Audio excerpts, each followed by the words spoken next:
Dalmátia desliza suavemente.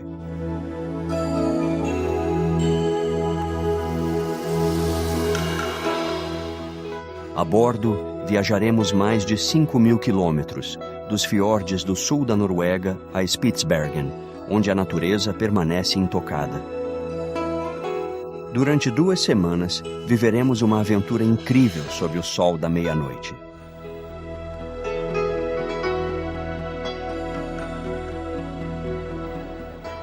Bergen, a segunda maior, é porta de entrada para os fiordes.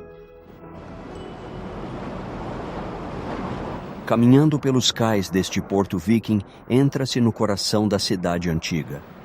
Embora cercada por montanhas, o mar marcou sua história. Fundada em 1070 pelo rei Olafkir, o Pacífico, Bergen foi sede real e da poderosa Liga Hanseática da Alemanha. Com a chegada de novos comerciantes, tornou-se um próspero centro comercial marítimo até o século XX.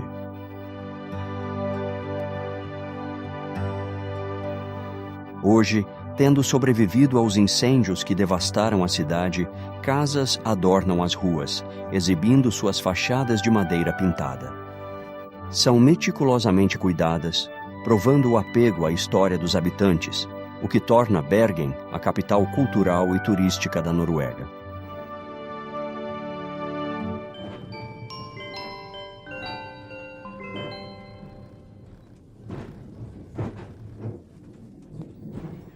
Embora a alma de Bergen venha do passado, sua energia reside no presente.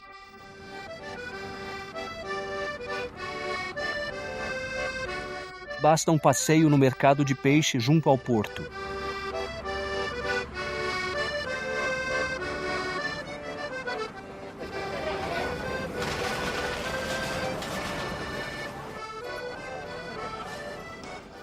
Não se engane, os sorrisos das vendedoras não são só para turistas. Este mercado é do povo de Bergen.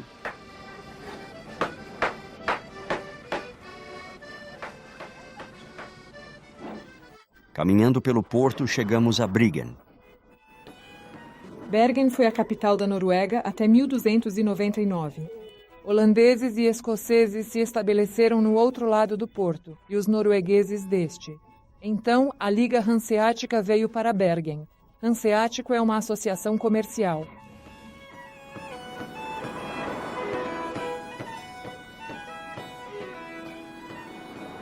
Eles mantinham postos comerciais por todo o Mar do Norte, o Mar Báltico, e acabaram com o monopólio de todo o mercado entre 1350 e 1550.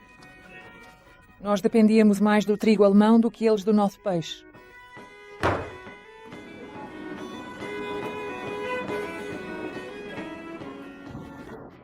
Não havia aquecimento nem cozinhas nos cais por medo de incêndios.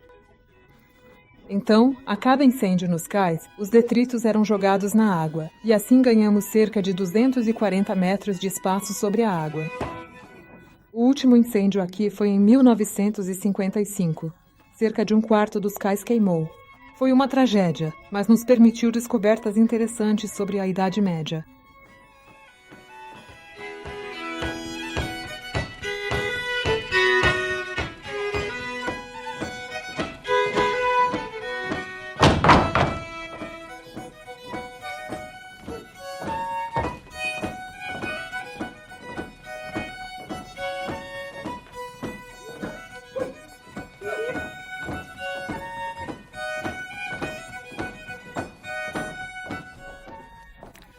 Esta é uma dança chamada, é uma dança narrativa que também pode ser encontrada na Escócia. Viajamos muito pela Europa para mostrar essa dança. Claro, Trollhaugen, Casa de Grieg e todos esses trajes vêm de Fana.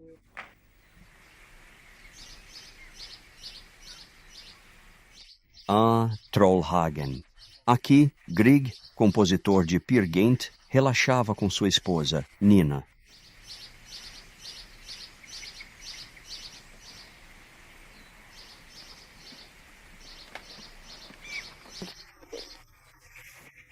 Grieg viveu aqui. Vinha muita gente cá, pois era bem popular, e a esposa dele era dinamarquesa. Dinamarqueses são bem simpáticos e abertos. Sempre que vinham, as pessoas iam à casa deles tomar café e bolo. Grieg era sempre incomodado, o que o chateava muito. Por isso construiu este chalé para trabalhar sossegado.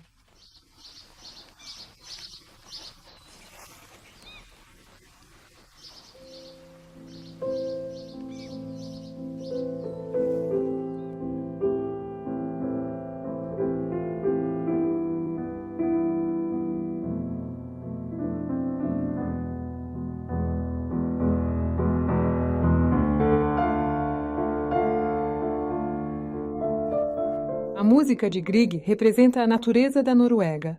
Pode-se ouvir montanhas, lagos, pequenos vales. Pode-se ouvir o dia a nascer. Ouve-se o dia nascer ao acordar, o que é verdade para todo norueguês.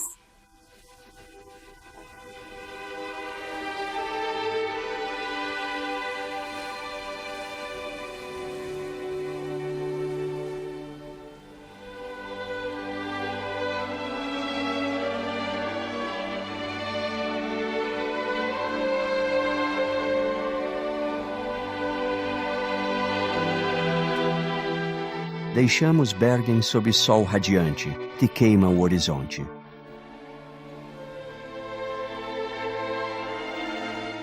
Iniciamos a viagem a norte, pela via nórdica que os vikings nomearam.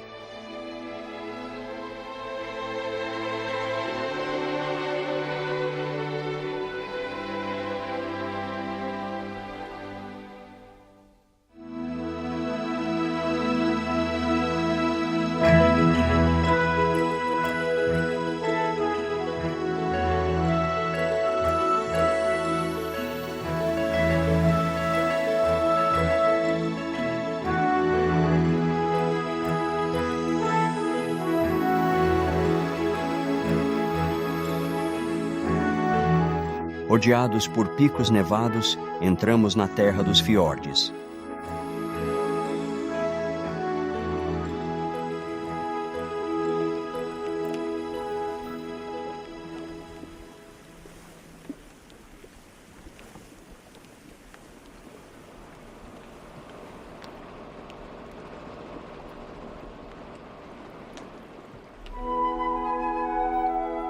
O Dalmatia sobe o antigo vale glacial invadido pelo mar. A passagem entre as altas falésias estreita-se guardando a entrada do majestoso Geirangerfjord.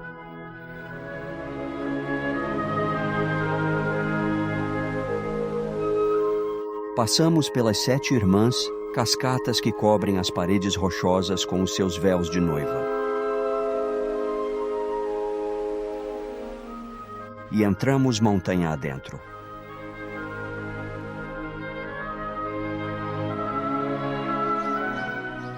Quando ancoramos em frente à pequena aldeia de Geiranger, estamos a 110 quilômetros do mar.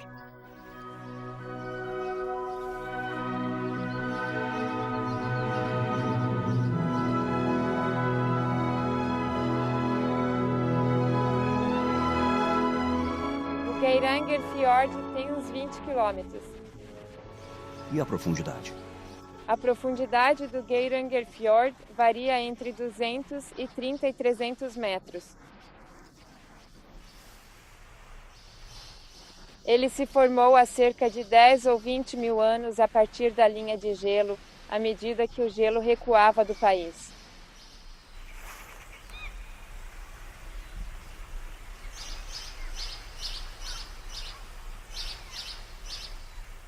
Que interessante! Os telhados, com sua espessa camada de terra, eriçada de tufos de grama, protegiam as casas da neve e do frio. O calor do verão não deve fazer esquecer invernos rigorosos nos fiordes.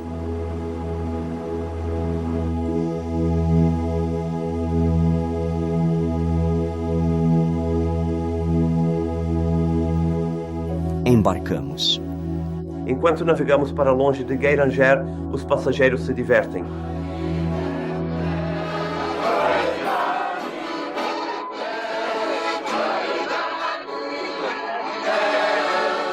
Que dia feliz! Feliz aniversário!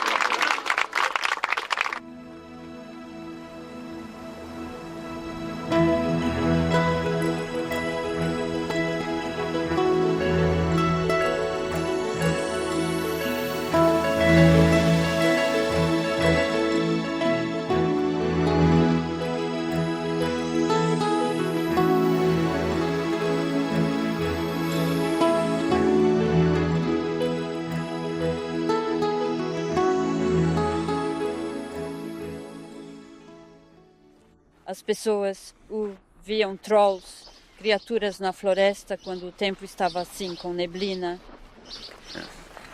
E o tempo está excelente, porque é justamente esse o tipo de clima que os trolls apreciam.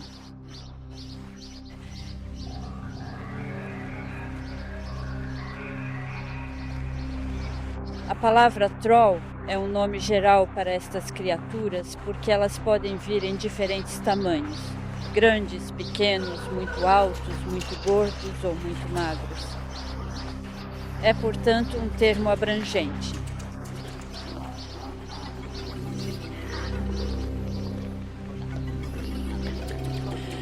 Trolls não suportam a luz solar. Se expostos ao sol, viram pedra. Trolls, elfos e gênios enchem os contos e lendas do país. Os deuses das mitologias escandinavas, como Thor e Odin, são heróis que preenchem o imaginário e extraem sua força da natureza e dos elementos. A floresta, a noite, o trovão, o sol e a água. Como a cachoeira Stigfossen, com 180 metros, domina a estrada dos Trolls.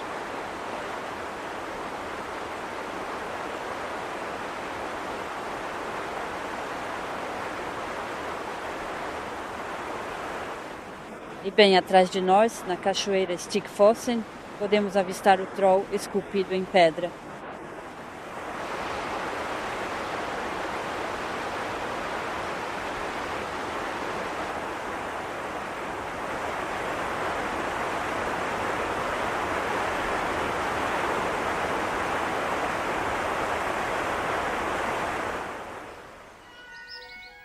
No fim do século X, líderes noruegueses converteram-se ao cristianismo. Mas por muito tempo, o martelo de Thor, deus da guerra, surgia na cruz de Cristo. Centenas de igrejas de madeira surgiram. Hoje, restam apenas cerca de 30 em todo o país. Essas igrejas, com sua coluna principal de madeira, são as mais elaboradas da Europa.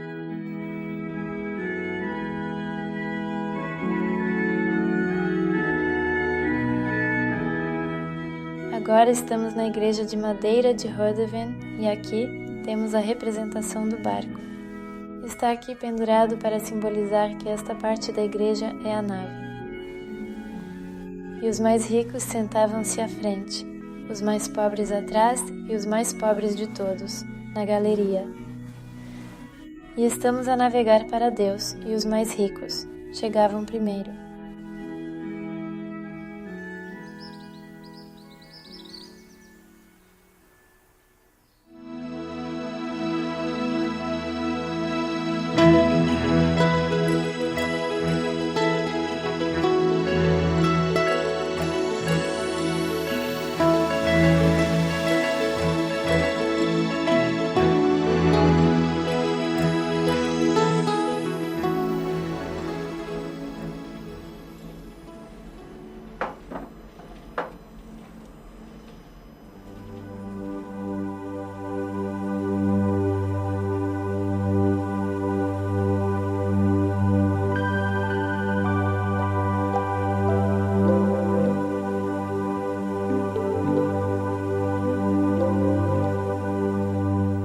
Nada separa as noites brancas das madrugadas azuladas.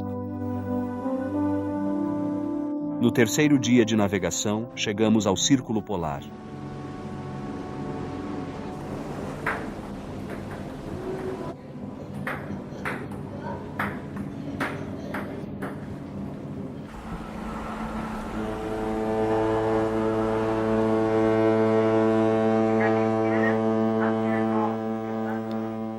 Minhas senhoras e meus senhores, a bom bordo podem ver um pico rochoso. Do lado esquerdo, avista-se o marco e, mais próximo de nós, à direita, a esfera que simboliza a linha imaginária do Círculo Polar.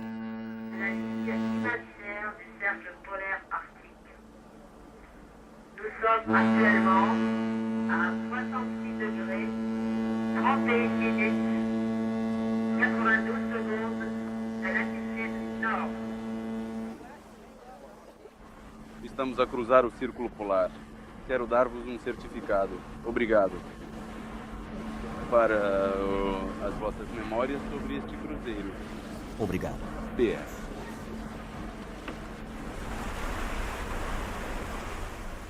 Ao chegar ao Círculo Polar, o Dalmátia vira para o glaciar Svartisen.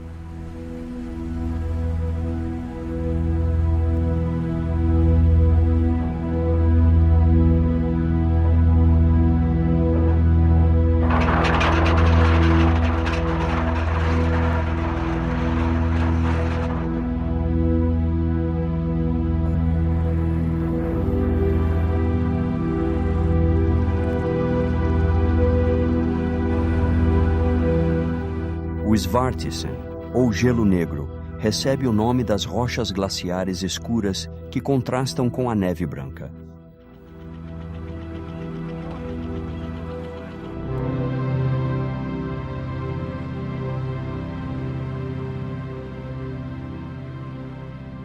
Estamos agora na base da Engenbrinn, que é um braço da geleira Svartisen. É a segunda maior geleira da Noruega.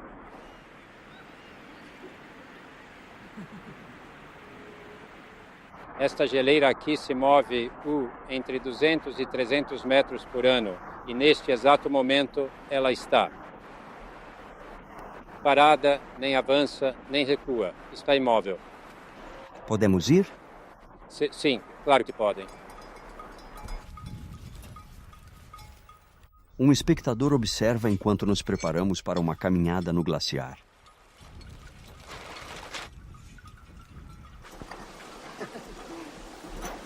O glaciar move-se, vive. Perto do leito rochoso, formam-se bolsas e fendas. A neve derretida as preenche.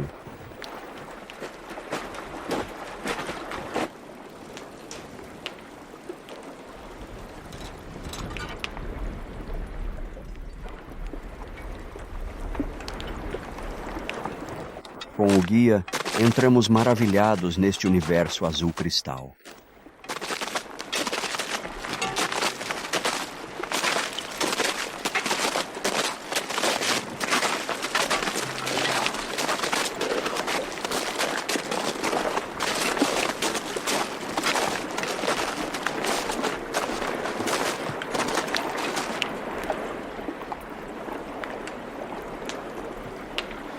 Se eu olhar aqui em volta, consigo ver o mar para onde, há 100 anos, o gelo se estendia. As pessoas daqui ganhavam a vida vendendo gelo. E para as ilhas onde o usavam para congelar o peixe. Consigo ver um lago formado pelo gelo. Tem 90 metros de profundidade.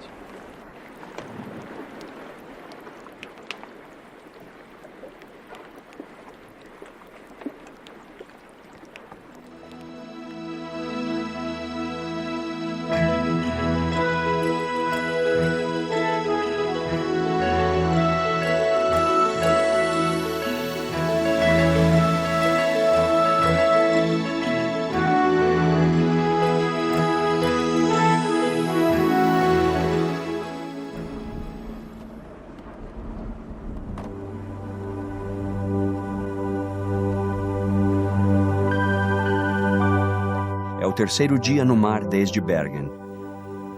Hoje, o Dalmátia segue para as ilhas Lofoten, a 67 graus norte. O tempo não distingue dia e noite. Essas noções não mais existem, elas se unem.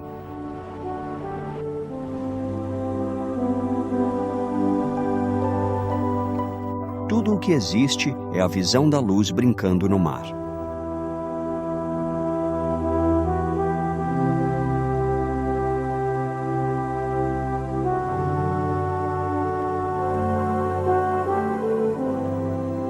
Fascinados por toda essa luz, assim como os girassóis, nos voltamos para o sol. O sol da meia-noite.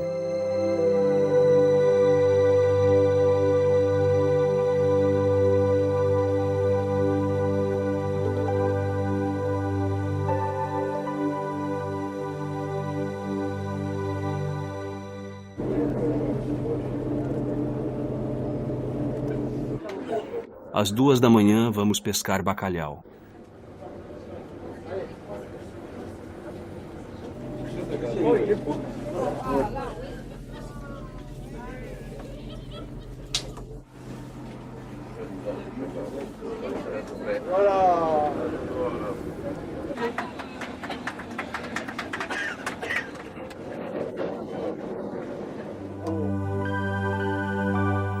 As montanhas Lofoten azuis. Não sei o que é mais belo. Admirá-las de longe como uma muralha azul escura compacta, cheia de torres, ou chegar perto e ver a muralha se abrir, com cada pico se tornando uma montanha distinta. Bjørnson, escritor norueguês, escreveu-as em 1869. Desde então, os barcos mudaram. Mas a visão da muralha de Lofoten, que, segundo a lenda, Thor esculpiu com o seu martelo, ainda nos enche da mesma emoção.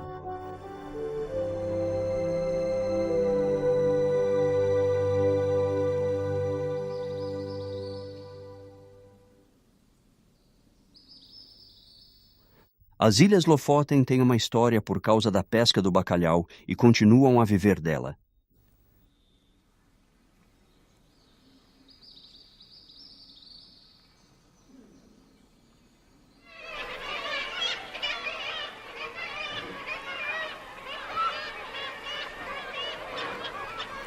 Nada nos faria suspeitar que o pequeno porto de Nusfjord, tranquilo no verão, viraria um formigueiro no inverno, com centenas de barcos indo e vindo, e, no entanto...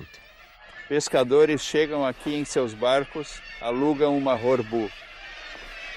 E de manhã bem cedo, eles saem para pescar, regressando aqui no começo da tarde e, em seguida, trabalham o peixe até a noite. O comprador vai salgá-lo ou simplesmente limpá-lo, lavá-lo e depois pendurá-lo para secar. Isto dura aproximadamente uns 3 meses, de janeiro a abril.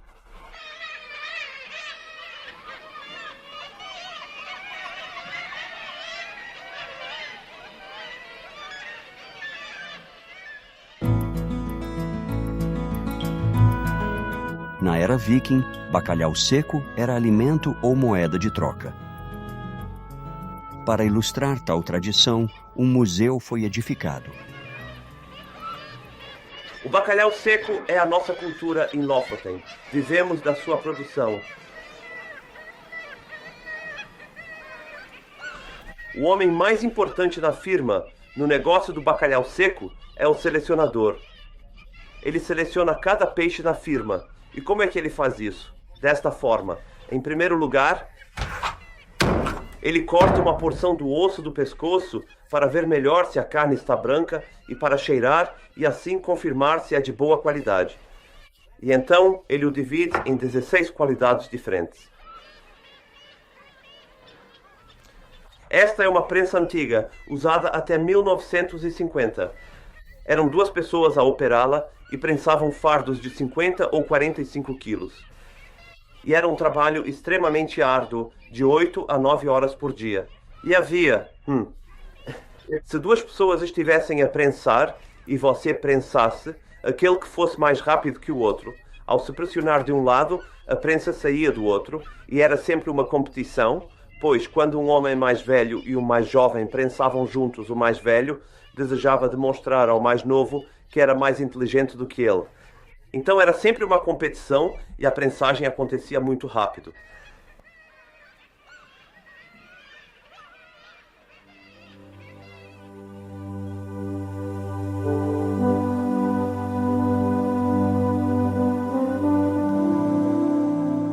Uma última olhada neste magnífico panorama montanhoso e seguimos para Hammerfest.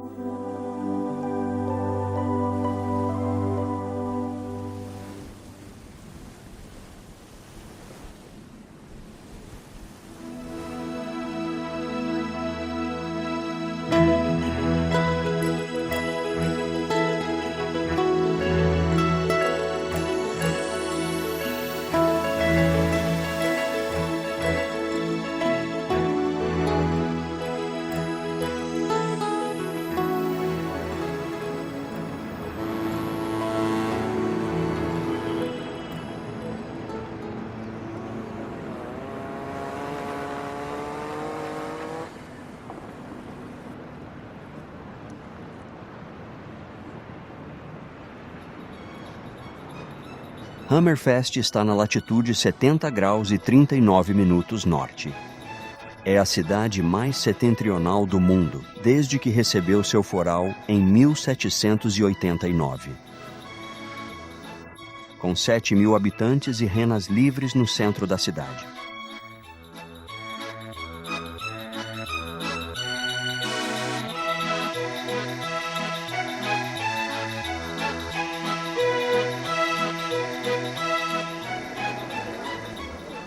Os lapões são sedentários. Eles eram nômades e a maioria da região. Agora vendem artesanato.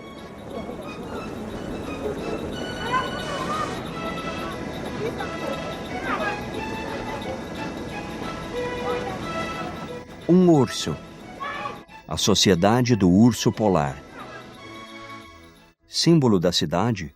Bem, acho que se pode dizer que um urso polar poderia ser um símbolo para a região do Ártico. E, eu acho que essa é a razão pela qual Hammerfest adotou o símbolo para a cidade, devido à época em que Hammerfest foi tão importante. Não havia nenhuma outra cidade na região do Ártico que tivesse realizado tantas expedições no Mar Ártico quanto Hammerfest. Um marco na cidade comemora o trabalho feito no século XIX para determinar o tamanho e a forma da Terra.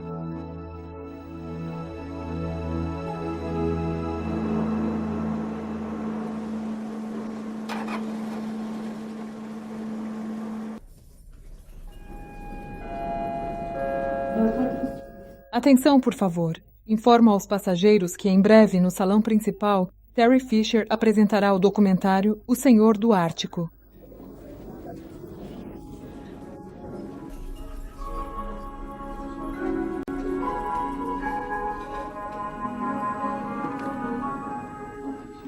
Em 1970, os ursos polares estavam à beira da extinção.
Horningsvag nos permite visitar o ponto mais setentrional da Europa continental, o Cabo Norte.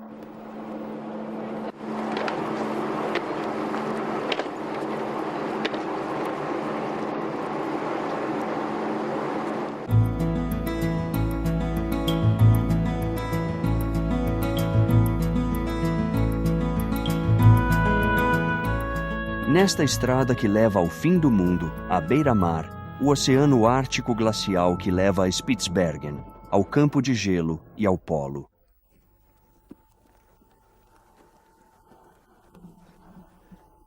Encontramos alguns lapões muito felizes.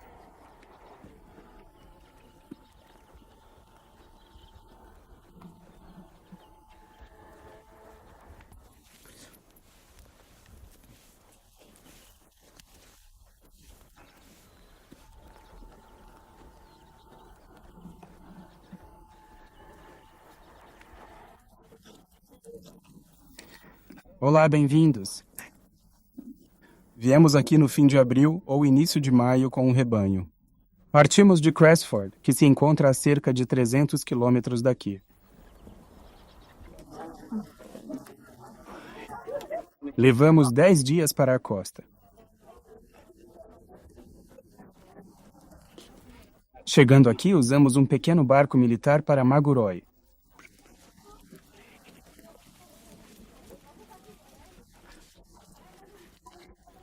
Depois, a fase de descanso. Nessa altura, dormimos quando precisamos e comemos quando temos fome.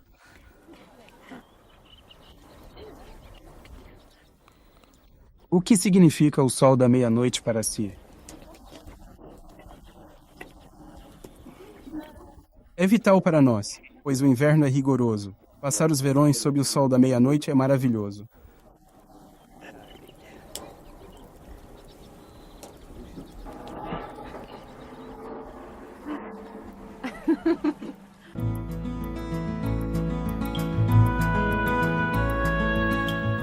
Em 1553, o explorador inglês Richard Chancellor, buscando rota para as Índias pela costa norueguesa, nomeou este local como Cabo Norte.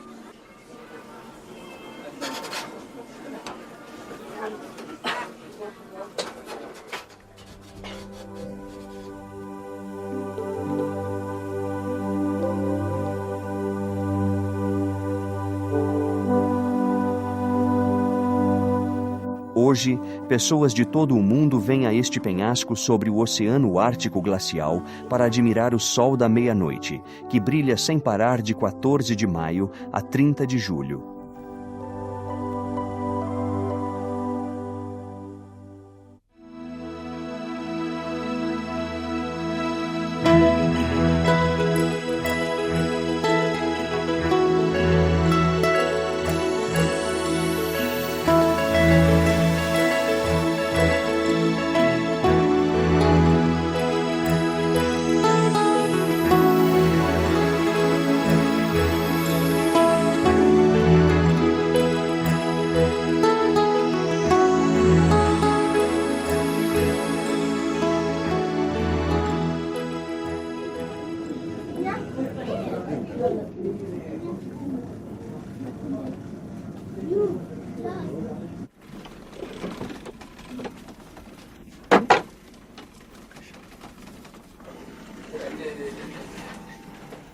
Deixando a costa norueguesa, o Dalmátia segue para Spitsbergen.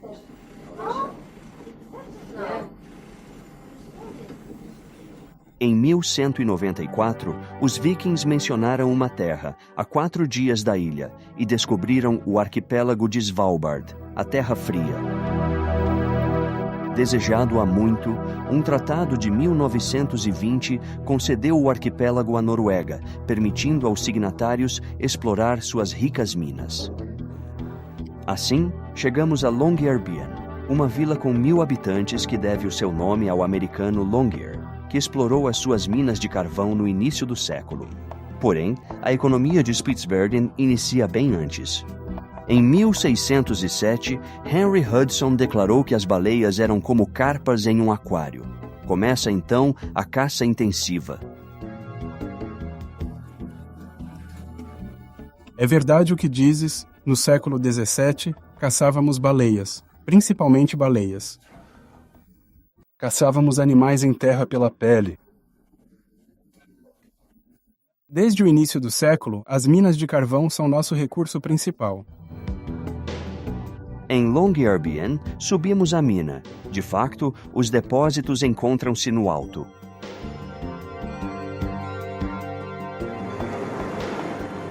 Cerca de 250 ainda trabalham nas minas de carvão norueguesas e russas.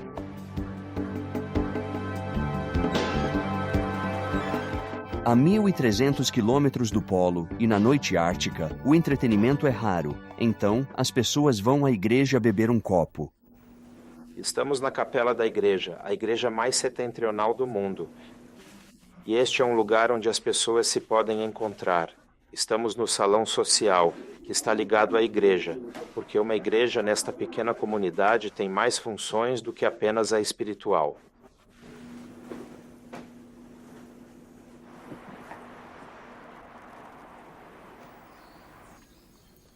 Mas, se as minas fecharem, o que será de Spitsbergen? Estamos a discutir o futuro das minas de carvão. Um setor a desenvolver é o turismo. Temos que equilibrar o número de turistas que recebemos com a preservação do ambiente de Svalbard. Svalbard é das últimas regiões intactas da Europa.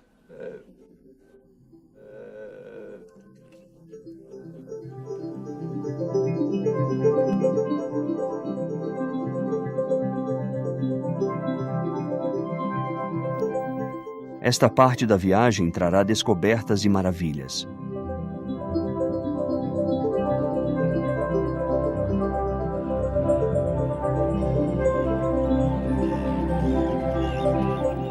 Com o balé incessante de pássaros, seguimos ao norte, ao longo de uma costa incrível, com baías profundas.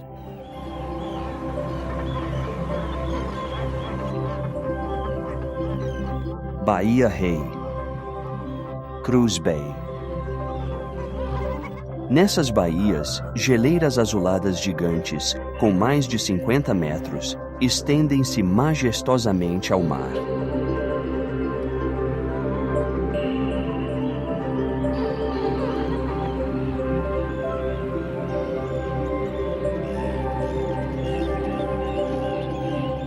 Após um dia navegando pela costa oeste de Spitsbergen e aproximando-se dos 80 graus norte, o Dalmátia chega à entrada da lendária Baía de Medellín.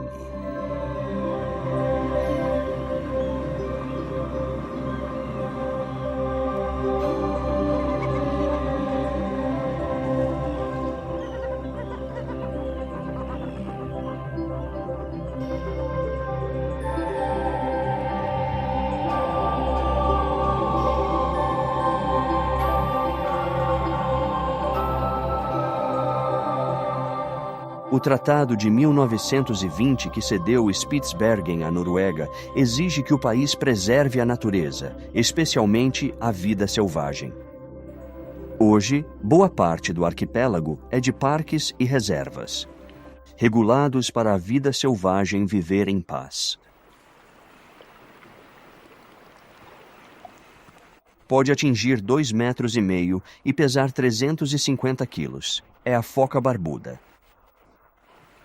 Este animal, com cerca de 30 anos, gosta de relaxar ao sol no seu bloco de gelo.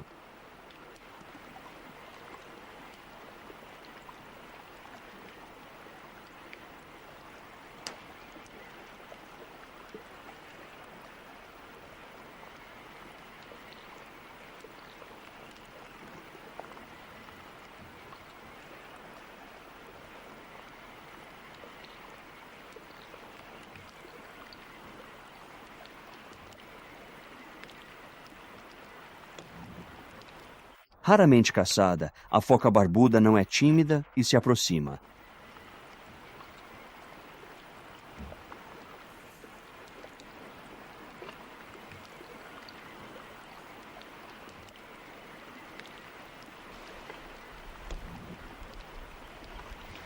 Às vezes.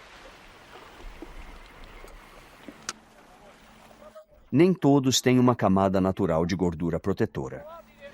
Com fatos de esqui isotérmicos, a tripulação monta um desembarque.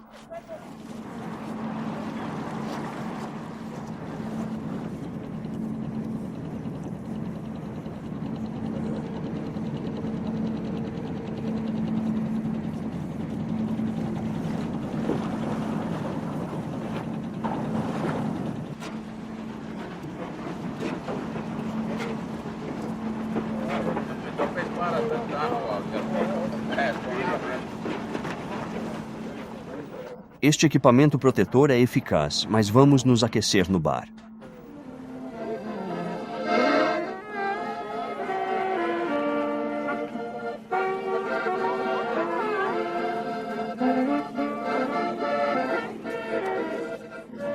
Bem, o Canditurba é o bar mais setentrional. Não há mais. Depois, o Grande Vazio.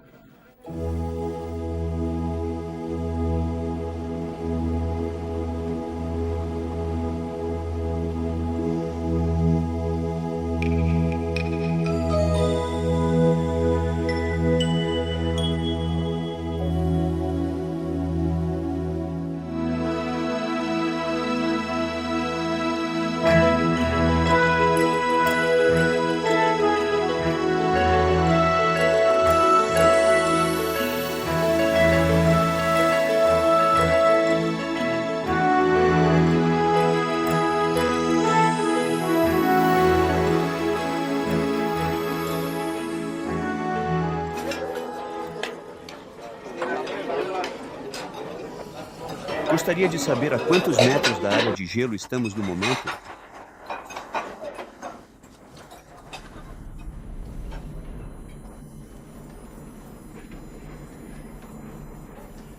Estamos a 8 cabos. 8 cabos. Esta aqui é simplesmente uma bateria de substituição, para o caso da principal falhar. Na ponte, a atmosfera é incomum.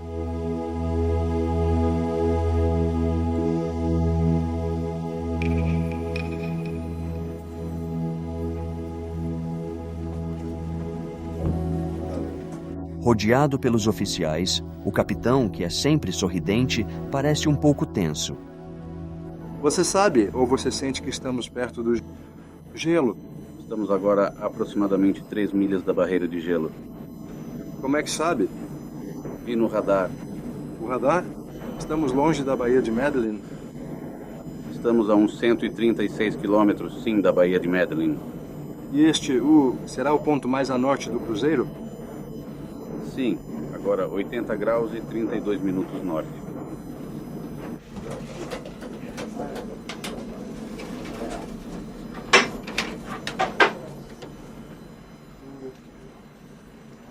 Isto é,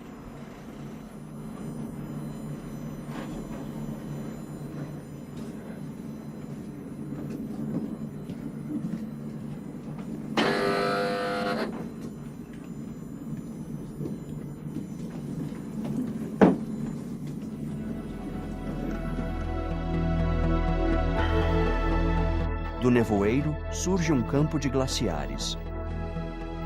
Todos correm para a proa, para não perder o espetáculo.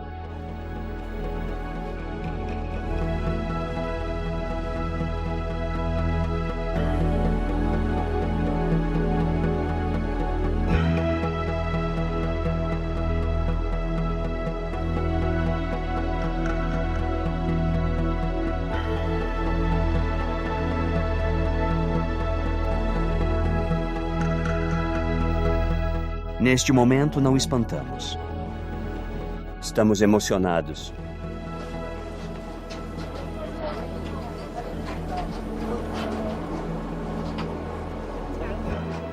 O capitão sorri de novo. Está feliz. Orgulhoso e feliz por ter guiado seu barco até a fronteira glacial.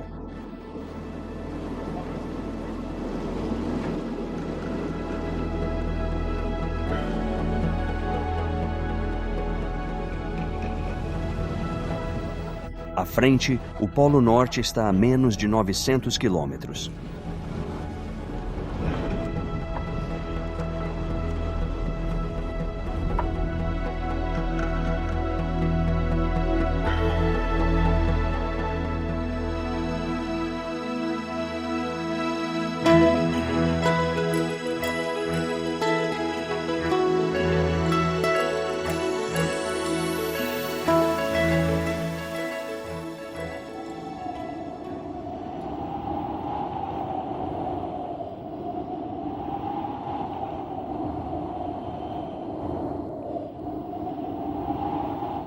Amundsen, Nobile, conquistaram o polo.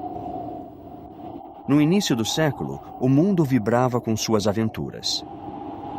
A memória deles persiste no Ártico, sobretudo em Ny-Ålesund, onde seus dirigíveis decolaram.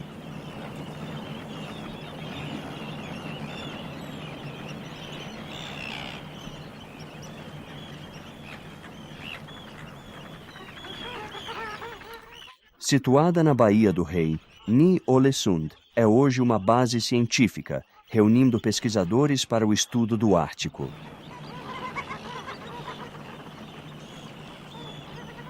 Só os gritos das aves, da andorinha do mar que fez da cidade uma reserva, perturbam a paz da estátua de Amundsen, erguida para celebrar o voo transpolar de 1926.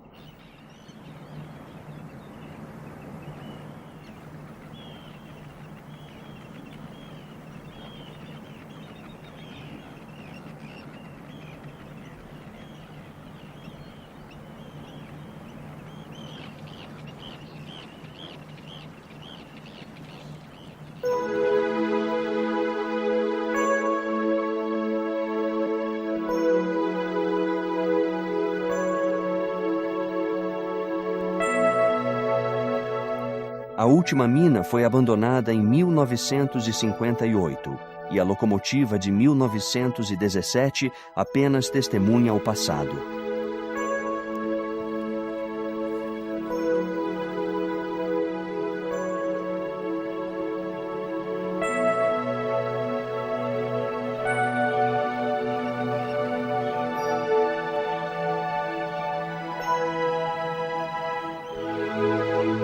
O Dalmatia deixa Ny-Ålesund e Spitsbergen.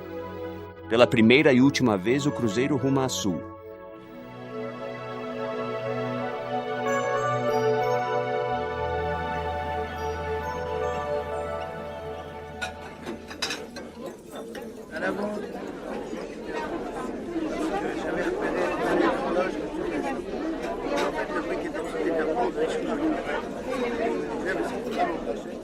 Caros passageiros, senhoras e senhores, estamos a chegar ao fim do nosso cruzeiro. Minha equipe e eu esperamos que tenham tido uma ótima estadia e que os recebamos em breve no Dalmátia.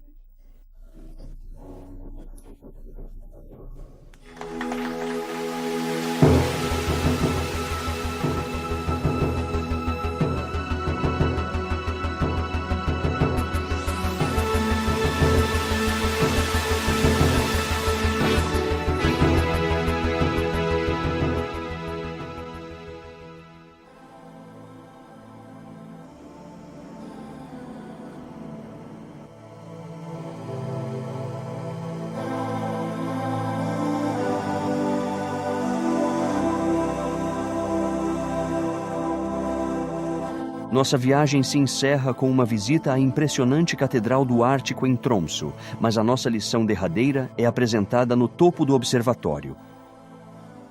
Tromsø é considerada uma das cidades mais propícias do mundo para a investigação das causas da aurora boreal.